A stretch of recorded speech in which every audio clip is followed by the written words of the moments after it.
जय हिंद दोस्तों, let's study 41 में आप लोगों का स्वागत है। मैं हूं घनश्याम यादव और दोस्तों मेरे द्वारा आप लोगों को ऑल कंपटीशन से संबंधित प्रश्नों को हल कराया जा रहा। और दोस्तों सबसे पहले मेरे द्वारा आप लोगों को भारत के प्राचीन इतिहास के बारे में पढ़ाया जा रहा। और इसमें भी दोस्तों प्रेजेंट टाइम में जो हम लोगों का चैप्टर चल रहा है वो चल रहा है ब्राह्मण साम्राज्य। और दोस्तों ब्राह्मण साम्राज्य का आज भाग 2 होगा।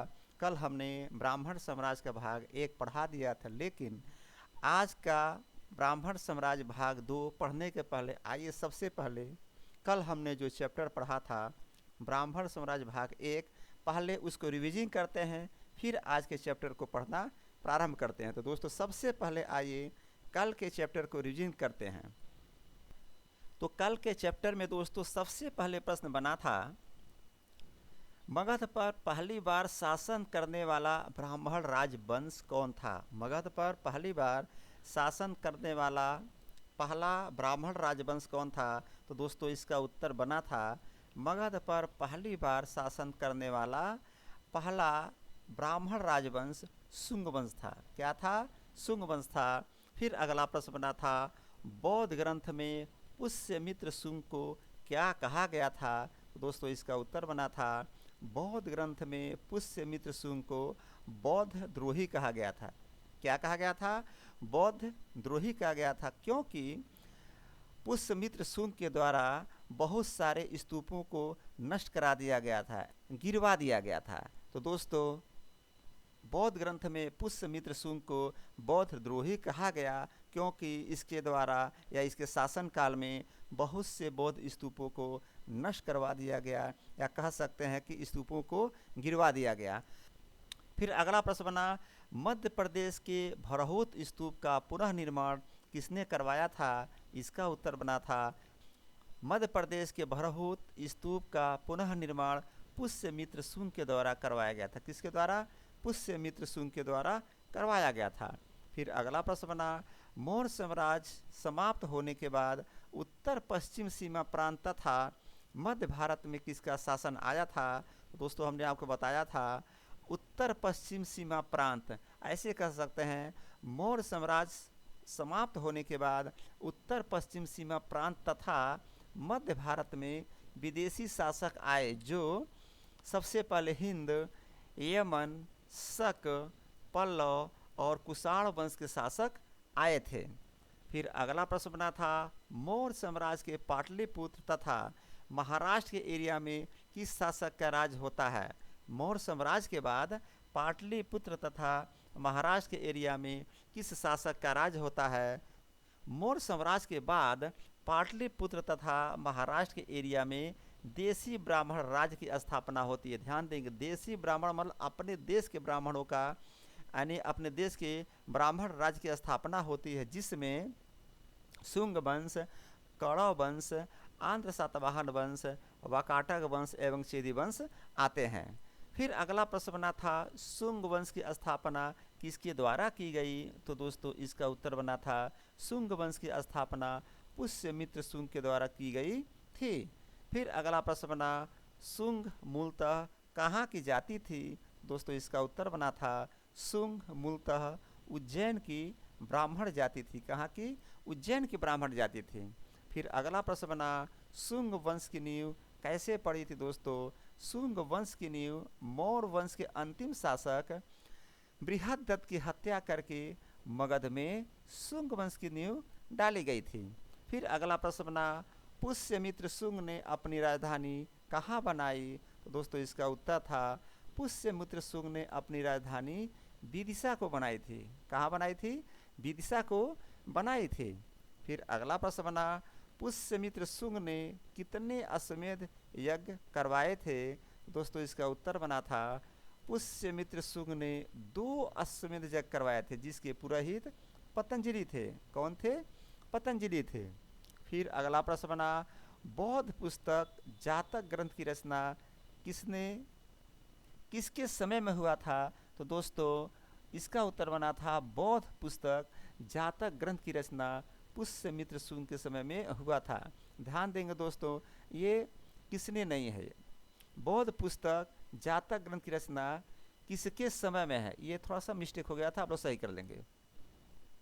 फिर अगला प्रश्न बना था पतंजलि ने कौन सी पुस्तक लिखा था, तो दोस्तों इसका उत्तर बना था पतंजलि के द्वारा महाभाष्य नामक पुस्तक की रचना की गई थी।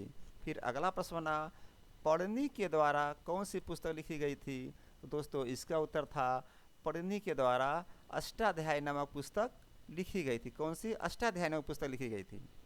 फिर अगला प्रश्न बना था मनु ने कौन सी पुस्तक लिखी थी या क्या लिखा था, तो दोस्तों इसका उत्तर था मनु ने मनु स्मृति नामक पुस्तक लिखी थी। फिर अगला प्रश्न बना पुष्यमित्र शुंग के पुरोहित कौन थे, तो दोस्तों पुष्यमित्र शुंग के पुरोहित पतंजलि थे। और फिर अगला प्रश्न बना शुंग वंश का अंतिम शासक कौन, तो दोस्तों शुंग वंश का अंतिम शासक देवभूति था। शुंग वंश का अंतिम शासक देवभूति था। फिर अगला प्रश्न बना पुष्यमित्र शुंग की राजधानी कहाँ थी, तो दोस्तों इसका उत्तर बना था पुष्यमित्र शुंग की राजधानी विदिशा थी। कहाँ थी? विदिशा थी। फिर अगला प्रश्न बना पुष्यमित्र शुंग के समय में 2 यमन यानी विदेशी आक्रमण हुए थे और दोनों में विजय किसकी हुई थी, तो दोस्तों इसका उत्तर बना था पुष्यमित्र शुंग के समय में 2 यमन आक्रमण यानी कि 2 विदेशी आक्रमण हुए थे, जिसमें दोनों में विजय पुष्यमित्र शुंग की ही हुई थी।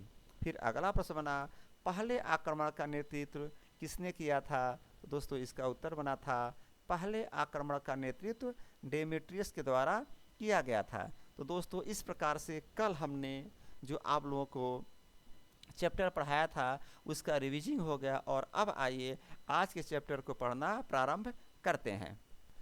तो दोस्तों आज के चैप्टर में सबसे पहले प्रश्न बनता है कि दूसरे आक्रमण का नेतृत्व किसने किया था। दूसरे आक्रमण का नेतृत्व किसने किया था, इसका उत्तर बना दूसरे आक्रमण का नेतृत्व मिनांडर यानी मिलिंद के द्वारा किया गया था।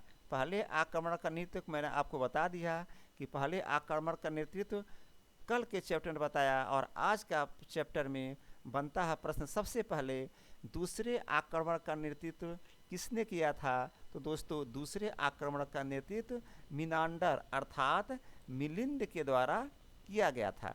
फिर अगला प्रश्न बना मिनांडर यानी कि मिलिंद ने बौद्ध धर्म की शिक्षा किससे ली थी, तो ध्यान दीजिएगा दोस्तों ये जो मिनांडर व्यक्ति है ये बौद्ध धर्म की शिक्षा ले रहा है और प्रश्न यहाँ पर यही बन रहा है कि मिनांडर यानी कि मिलिंद ने बौद्ध धर्म की शिक्षा किससे ली थी, तो इसका उत्तर बन रहा है मिनांडर ने बौद्ध धर्म की शिक्षा बौद्ध भिक्षुक नागसेन से लिया था और बौद्ध धर्म को अपना लिया। यानी ध्यान दीजिएगा जो मिनांडर था ये बौद्ध धर्म की शिक्षा बौद्ध भिक्षुक नागसेन से ले रहा है और दोस्तों उसके बाद ये बौद्ध धर्म को अपना लेता है।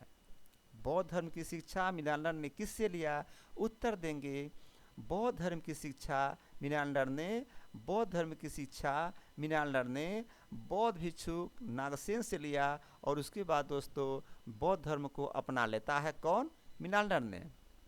फिर अगला प्रश्न बना पुष्यमित्र शुंग के मृत्यु के बाद उत्तराधिकारी कौन बना। दोस्तों ध्यान देंगे जब भी कोई राजा की मृत्यु होती है तो कोई इनके उत्तराधिकारी बनता है, तो प्रश्न यहाँ पर यही बन रहा है कि पुष्यमित्र शुंग के मृत्यु के बाद उत्तराधिकारी कौन बना। तो दोस्तों इसका उत्तर बनेगा पुष्यमित्र शुंग के मृत्यु के बाद इसका पुत्र अग्निमित्र उत्तराधिकारी बनता है। यानी कि जब पुष्यमित्र शुंग की मृत्यु हो जाती है तो दोस्तों उसी का पुत्र अग्निमित्र उसका उत्तराधिकारी बनता है।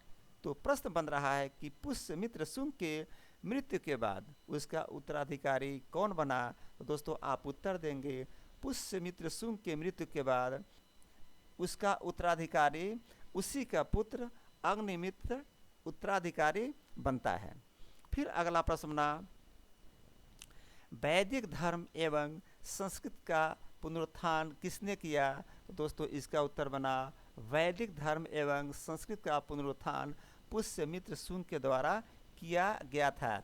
ध्यान देंगे दोस्तों वैदिक धर्म एवं संस्कृत के पुनरुत्थान की बात किया जा रहा है, तो दोस्तों ये प्रश्न क्यों आया? होता क्या है, जब कोई शासक आता है और उसके समय में जिस धर्म का वर्चस्व होता है या वो जिस धर्म को मानता है, वह एक ऐसे जगह पर पहुंचता है, कह सकते हैं टॉप पर पहुंचता है, और उसके बाद धीरे धीरे वो धर्म धीरे धीरे कमज़ोर पड़ता चला जाता है और फिर किसी और धर्म की स्थापना होती है।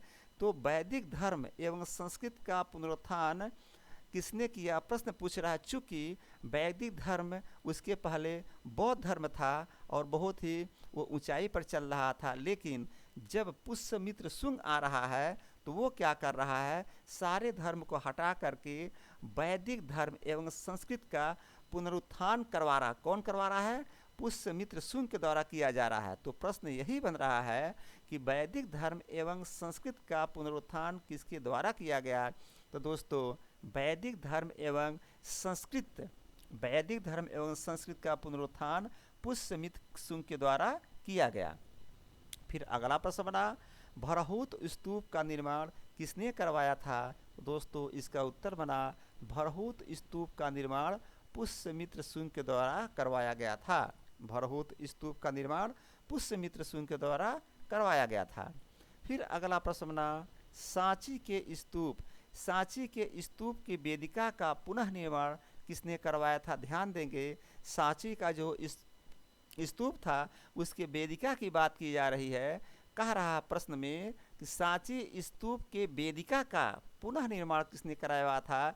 चूँकि जो सांची का स्तूप बना हुआ था उस पर पुनः निर्माण की बात की जा रही है, न कि बनाने की बात की जा रही, पुनः निर्माण की बात की जा रही है कि सांची के स्तूप के वेदिका का पुनः निर्माण किसने करवाया था? प्रश्न है। तो दोस्तों आप उत्तर देंगे, सांची के स्तूप यानी सांची स्तूप के वेदिका का पुनः निर्माण लकड़ी के स्थान पर पत्थर का बनाकर पुष्यमित्र शुंग के द्वारा किया गया।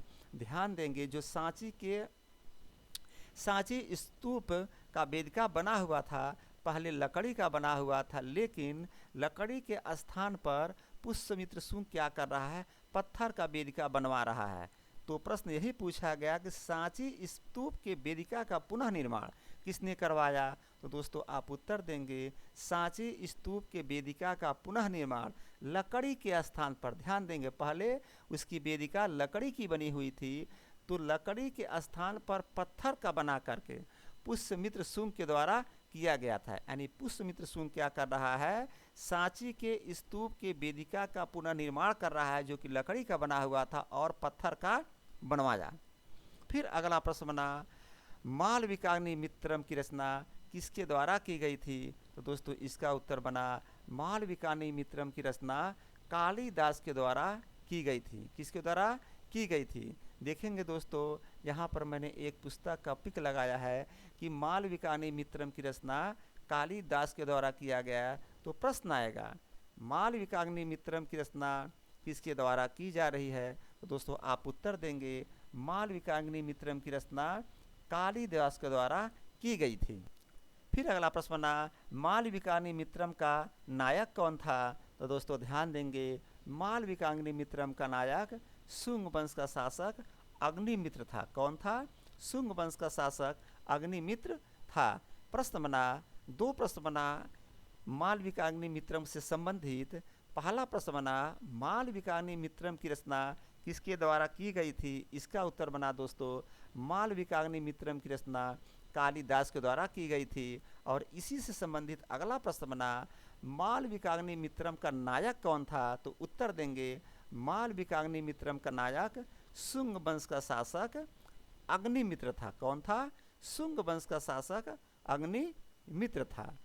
फिर अगला प्रश्न बना, हेलियोडोरस स्तंभ कहाँ पर है? तो दोस्तों इसका उत्तर है, हेलियोडोरस स्तंभ विदिशा में है। कहाँ पर है? विदिशा में है। ध्यान देंगे, यहाँ पर मैंने उसका एक पिक लगाया है हेलियोडोरस स्तंभ का। तो दोस्तों प्रश्न आ रहा कि हेलियोडोरस स्तंभ कहाँ पर है? आप उत्तर देंगे, हेलियोडोरस स्तंभ विदिशा में है। कहाँ पर है? विदिशा में है।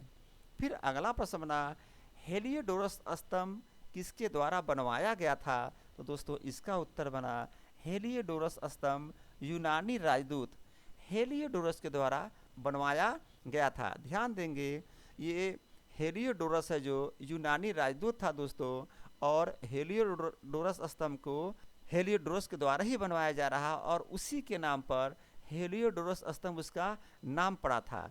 तो प्रश्न आ रहा कि हेलियोडोरस स्तंभ किसके द्वारा बनवाया गया था, तो आप उत्तर देंगे हेलियोडोरस स्तंभ यूनानी राजदूत हेलियोडोरस के द्वारा बनवाया गया था, यानी कि उसका नाम इसी के नाम पर पड़ रहा है, हेलियोडोरस।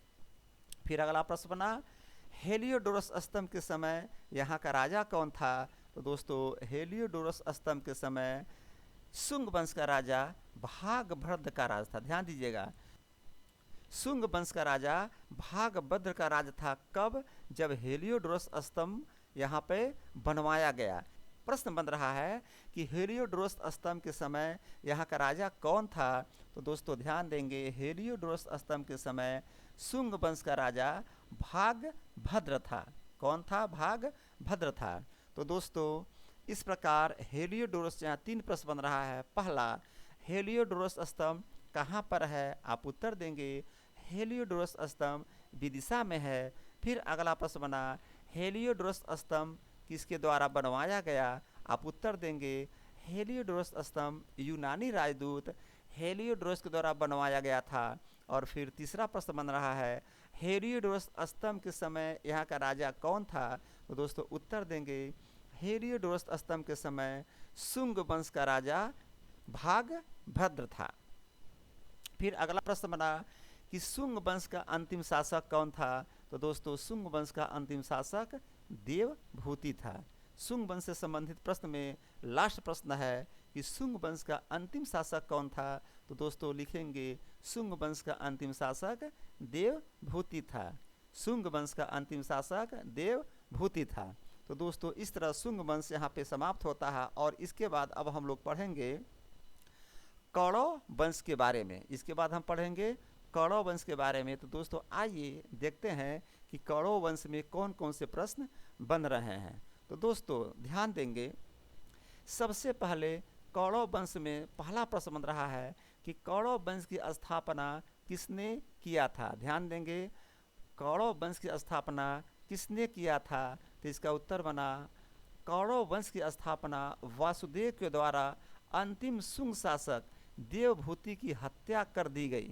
ध्यान दीजिएगा, कौरव वंश की स्थापना देवभूति की हत्या करके की जा रही है, और ये शुंग वंश के अंतिम शासक थे। कौन? देवभूति। यहाँ पर देखिए मैंने आपको बताया शुंग वंश का अंतिम शासक कौन, तो दोस्तों देवभूति है। और यहाँ पर प्रश्न बन रहा है कि कौरव वंश की स्थापना किसने किया, तो उत्तर बन रहा है कि कौरव वंश की स्थापना वासुदेव के द्वारा किया जा रहा है। और कैसे किया जा रहा है? शुंग वंश के अंतिम शासक देवभूति की हत्या करके कौरव वंश की स्थापना की जा रही है, और यह 73 ईसा पूर्व में कौरव वंश की स्थापना किया गया, यानी कि 73 ईसा पूर्व में कौरव वंश की स्थापना किया गया।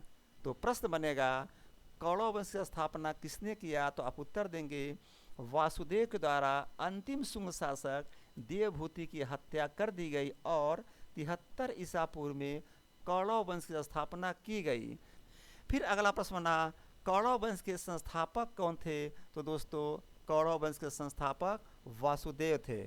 तो प्रश्न बना कौरव वंश के संस्थापक कौन थे, तो आप उत्तर देंगे कौरव वंश के संस्थापक वासुदेव थे। फिर अगला प्रश्न बना कौरव वंश का अंतिम शासक कौन था, तो दोस्तों उत्तर देंगे कौरव वंश का अंतिम शासक सुशर्मा था। कौन था? सुशर्मा था। कौरव वंश का संस्थापक वासुदेव, और कौरव वंश का अंतिम शासक दोस्तों सुशर्मा था। फिर अगला प्रश्न बना सुशर्मा की मृत्यु कैसे हुई, तो ध्यान दीजिएगा सुशर्मा की हत्या उसी के मंत्री सिमुक के द्वारा कर दिया गया। ध्यान दीजिए दोस्तों कि यहाँ पर शुंग वंश का अंतिम शासक देवभूति की हत्या करके कौरव वंश की स्थापना किया जा रहा है, और उसके बाद सुशर्मा की हत्या, यानी कौरव वंश का अंतिम शासक जो सुशर्मा था, इसका हत्या उसी के मंत्री सुमुक के द्वारा कर दिया जाता है, और उसके बाद सुमुक ने सातवाहन वंश की स्थापना कर दिया।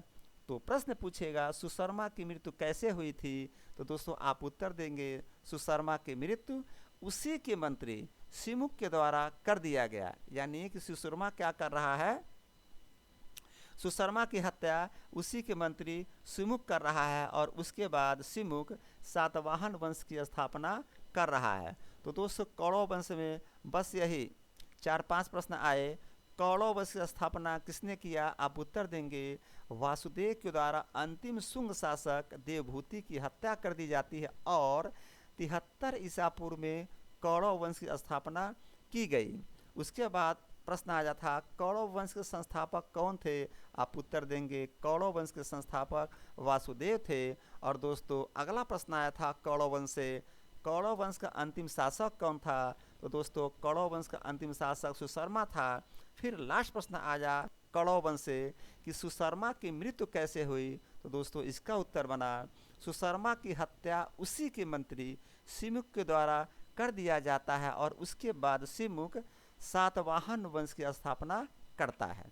अब दोस्तों आइए कौरव वंश के बाद चूंकि सातवाहन वंश की स्थापना हो रही है, तो आइए सातवाहन वंश के बारे में हम कुछ जानकारी लेते हैं। तो दोस्तों सातवाहन वंश में सबसे पहले प्रश्न बना सातवाहन वंश की स्थापना किसके द्वारा की गई, तो दोस्तों मैंने ऊपर ही बता दिया सातवाहन वंश की स्थापना सिमुक के द्वारा की गई थी। सातवाहन वंश की स्थापना सिमुक के द्वारा किया जा रहा है। प्रश्न आएगा सातवाहन वंश की स्थापना किसके द्वारा किया गया, आप उत्तर लिखेंगे सातवाहन वंश की स्थापना सिमुक के द्वारा किया गया। और दोस्तों सातवाहन वंश की राजधानी कहाँ थी, आप उत्तर देंगे सातवाहन वंश की राजधानी महाराष्ट्र का प्रतिष्ठान था। दोस्तों महाराष्ट्र में एक यहाँ प्रतिष्ठान है, तो सातवाहन वंश की राजधानी महाराष्ट्र का प्रतिष्ठान थी। अगला प्रश्न बन रहा दोस्तों कि सिमुक के मृत्यु के बाद सातवाहन वंश का शासक कौन बना, तो दोस्तों इसका उत्तर है सिमुक के मृत्यु के बाद सातवाहन वंश का शासक उसका छोटा भाई कृष्णा या कान्हा। दोस्तों सिमुक के मृत्यु के बाद उसका जो छोटा भाई था उसका नाम था कृष्णा और कान्हा भी उसको कहते थे, वो शासक बना और कान्हा के बाद उसका पुत्र सातकर्णी प्रथम शासक बना था। ध्यान दीजिएगा यहाँ पर 2 प्रश्न उत्तर आ गए कि सिमुक के बाद सातवाहन वंश का शासक कौन बना, आप उत्तर देंगे सिमुक के मृत्यु के बाद सातवाहन वंश का शासक उसका छोटा भाई, ध्यान दीजिएगा उसका छोटा भाई कृष्णा या कान्हा शासक बना और कान्हा के बाद यानी कि कृष्णा या कान्हा के बाद इसका पुत्र सातकर्णी प्रथम शासक बना था। फिर अगला प्रश्न आया कि सातवाहन वंश का क्षेत्र कौन था, तो दोस्तों सातवाहन वंश का क्षेत्र महाराष्ट्र तथा आंध्र प्रदेश का एरिया था। सातवाहन वंश का क्षेत्र महाराष्ट्र तथा आंध्र प्रदेश का एरिया था। तो दोस्तों आज के चैप्टर का लास्ट प्रश्न यही था। अब आइए आज के चैप्टर को एक बार रिवीजन करते हैं, उसके बाद दोस्तों आगे कल के चैप्टर पे चलते हैं। तो दोस्तों आज के चैप्टर में सबसे पहला प्रश्न बना था दूसरे आक्रमण का नेतृत्व किसने किया था। जो विदेशी आक्रमण हुआ था उसमें पहला आक्रमण के बारे में हमने कल बता दिया था और आज हम आपको बता रहे हैं कि दूसरे आक्रमण का नेतृत्व किसने किया था। तो दोस्तों इसका उत्तर बना दूसरे आक्रमण का नेतृत्व मिलिंद के द्वारा यानी कि मिनांडर के द्वारा किया गया था। फिर अगला प्रश्न बना था मिनांडर या मिलिंद बौद्ध धर्म की शिक्षा किससे लिया था। तो दोस्तों इसका उत्तर बना था मिलांडर या मिलिंद बौद्ध धर्म की शिक्षा बौद्ध भिक्षुक नागसेन से लिया था और बौद्ध धर्म अपना लिया था। फिर अगला प्रश्न बना पुष्यमित्र शुंग के मृत्यु के बाद उत्तराधिकारी कौन बना। तो दोस्तों इसका उत्तर बना था पुष्यमित्र शुंग के मृत्यु के बाद इसका पुत्र अग्निमित्र उत्तराधिकारी बना था। इसी का पुत्र अग्निमित्र उत्तराधिकारी बना था। फिर अगला प्रश्न आया वैदिक धर्म एवं संस्कृत का पुनरुत्थान किसने किया था। तो दोस्तों वैदिक धर्म एवं संस्कृत का पुनरुत्थान पुष्यमित्र शुंग के द्वारा ही किया गया था। फिर अगला प्रश्न बना भरहुत स्तूप का निर्माण किसने करवाया था। तो दोस्तों इसका उत्तर बना था भरहुत स्तूप का निर्माण पुष्यमित्र शुंग के द्वारा करवाया गया। और फिर अगला प्रश्न बना, सांची स्तूप के वेदिका का पुनः निर्माण किसने करवाया था? तो दोस्तों ध्यान देंगे, सांची स्तूप के वेदिका का पुनः निर्माण लकड़ी के स्थान पर पत्थर का बनाकर पुष्यमित्र शुंग के द्वारा किया गया था। फिर अगला प्रश्न आया था, मालविकाग्नि मित्रम की रचना किसके द्वारा की गई थी? दोस्तों हमने आपको बताया था मालविकाग्नि मित्रम की रचना कालिदास के द्वारा किया गया था। और मालविकाग्नि मित्रम का नायक कौन था? तो दोस्तों इसका उत्तर बना, मालविकाग्नि मित्रम का नायक शुंग वंश का शासक अग्निमित्र था। कौन था? शुंग वंश का शासक अग्निमित्र था। फिर अगला प्रश्न बना, हेलियोडोरस स्तंभ कहाँ पर है? तो दोस्तों हमने आपको बताया हेलियोडोरस स्तंभ विदिशा में है। और इसी से संबंधित अगला प्रश्न बना, हेलियोडोरस स्तंभ किसके द्वारा बनवाया गया था? तो दोस्तों इसका उत्तर बना था, हेलियोडोरस स्तंभ यूनानी राजदूत हेलियोडोरस के द्वारा बनवाया गया था। हेलियोडोरस स्तंभ यूनानी राजदूत हेलियोडोरस के द्वारा बनवाया गया था। और अगला प्रश्न बना, हेलियोडोरस स्तंभ के समय यहाँ का राजा कौन था? तो दोस्तों हेलियोडोरस स्तंभ के समय शुंग वंश का राजा भागभद्र था।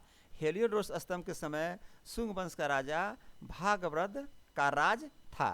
फिर अगला प्रश्न बना, शुंग वंश का अंतिम शासक कौन था? तो दोस्तों शुंग वंश का अंतिम शासक देवभूति था। कौन था? देवभूति था।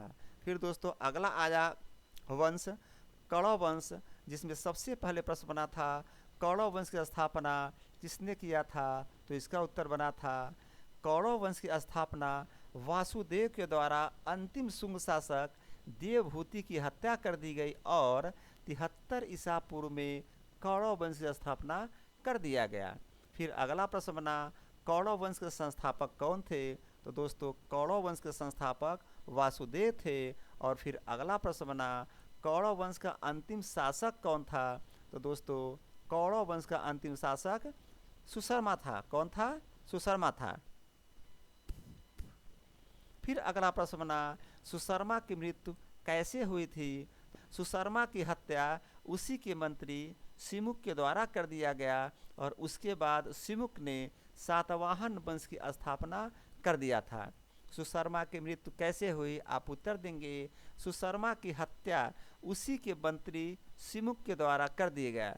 यानी सुशर्मा की मृत्यु हत्या करके की जा रही है और उसी के मंत्री सिमुक के द्वारा किया जा रहा है। उसके बाद सिमुक ने सातवाहन वंश की स्थापना कर दिया। फिर दोस्तों अगला प्रश्न बना सातवाहन वंश से संबंधित कि सातवाहन वंश की स्थापना किसके द्वारा किया गया? तो दोस्तों इसका उत्तर बना था, सातवाहन वंश की स्थापना सिमुक के द्वारा किया गया। और फिर अगला प्रश्न बना, सातवाहन वंश की राजधानी कहाँ थी? तो दोस्तों सातवाहन वंश की राजधानी महाराष्ट्र का प्रतिष्ठान था। कहाँ था? महाराष्ट्र का प्रतिष्ठान था। और फिर अगला प्रश्न बना, सिमुक की मृत्यु के बाद सातवाहन वंश का शासक कौन बना? तो दोस्तों हमने आपको बताया सिमुक की मृत्यु के बाद सातवाहन वंश का शासक उसका छोटा भाई कृष्णा, जिसे कान्हा भी कहा जाता था, शासक बना। और कान्हा के बाद इसका पुत्र सातकर्णी प्रथम शासक बना। सिमुक की मृत्यु के बाद सातवाहन वंश का शासक उसका छोटा भाई कान्हा या कृष्णा शासक बना और कान्हा या कृष्णा की मृत्यु के बाद उसी का पुत्र सातकर्णी प्रथम शासक बना था। फिर अगला प्रश्न बना, सातवाहन वंश का क्षेत्र कौन सा था? यानी एरिया क्या था दोस्तों सातवाहन वंश का? तो आप उत्तर देंगे, सातवाहन वंश का क्षेत्र महाराष्ट्र तथा आंध्र प्रदेश था।